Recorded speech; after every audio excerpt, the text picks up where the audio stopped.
it would appear that the Ottawa Senators are moving ahead in this whole LeBreton Flats development thing.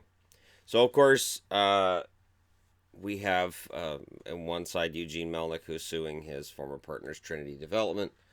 I believe it's Trinity Development. Anyways, now they're suing him back. They're like, all right, we'll sue you for $1 billion. You're going to sue us for 700 million. We're going to sue you for $1 billion. I always think of Dr. Evil when that happens. But something interesting came out, and I didn't report on the $1 billion countersuit yesterday because I thought something else would come out that would be interesting. And Eugene Melnyk's come out and said, I don't have to own the building. Now, it's tricky, right? Because if he doesn't own the building, then he's going to be paranoid.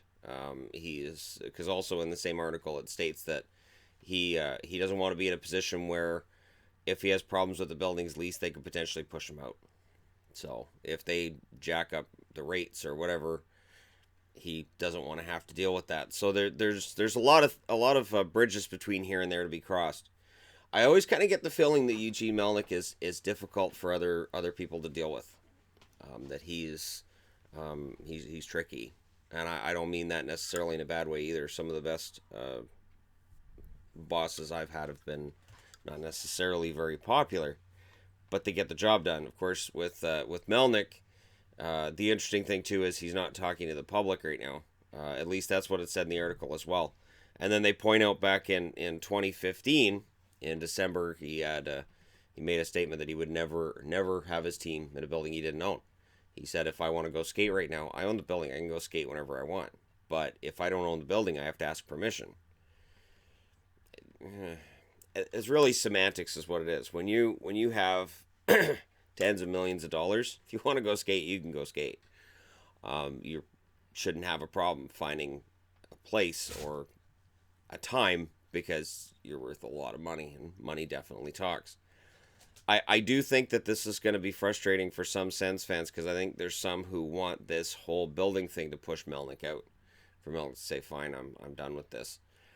But on the other hand, if this building gets put in downtown and Melnyk saying, yeah, that's fine. And the interesting thing is the Trinity Development, which is countersuing him, when he said, yeah, no, what he publicly said, that's fine. I'll play the building I don't own.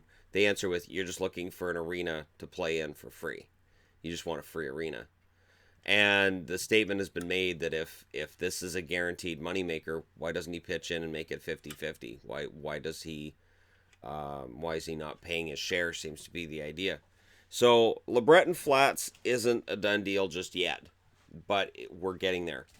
And the new developer in this case seems to be more along the lines of working everything out. And I don't know that Melnyk necessarily works that way. I think he approaches business deals with the idea of, how does this work for me? How am I benefiting from this? Which is not unusual for a businessman at all.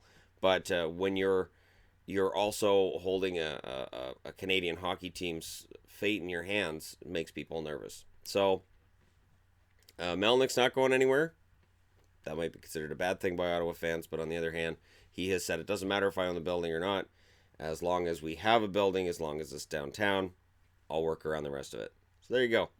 Let me know what you guys think about this. How long does Melnyk own this team? Is it forever?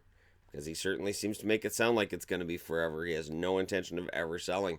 So does this mean the team's doomed in Ottawa? Because there's a lot of people in Ottawa who have the Melnyk out hashtag and they won't support the team while it's in Ottawa.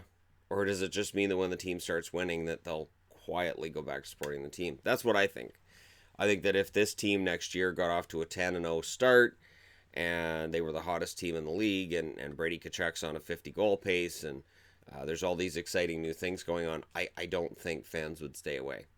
I don't think they would. But it's Ottawa. It's tricky, right? This was a city where when the Ottawa Senators went to the conference finals in 2017, that they couldn't sell out. So it is an interesting marketplace, and that is a building that has sold out before. So we'll see. If they move to LeBreton Flats, does that fix everything? Let me know your thoughts in the comments section below, as always. Don't forget to hit like and subscribe. If you're browsing your way through, you just happened upon this video, and hey, thank you guys so much for watching. I'll talk to you again soon.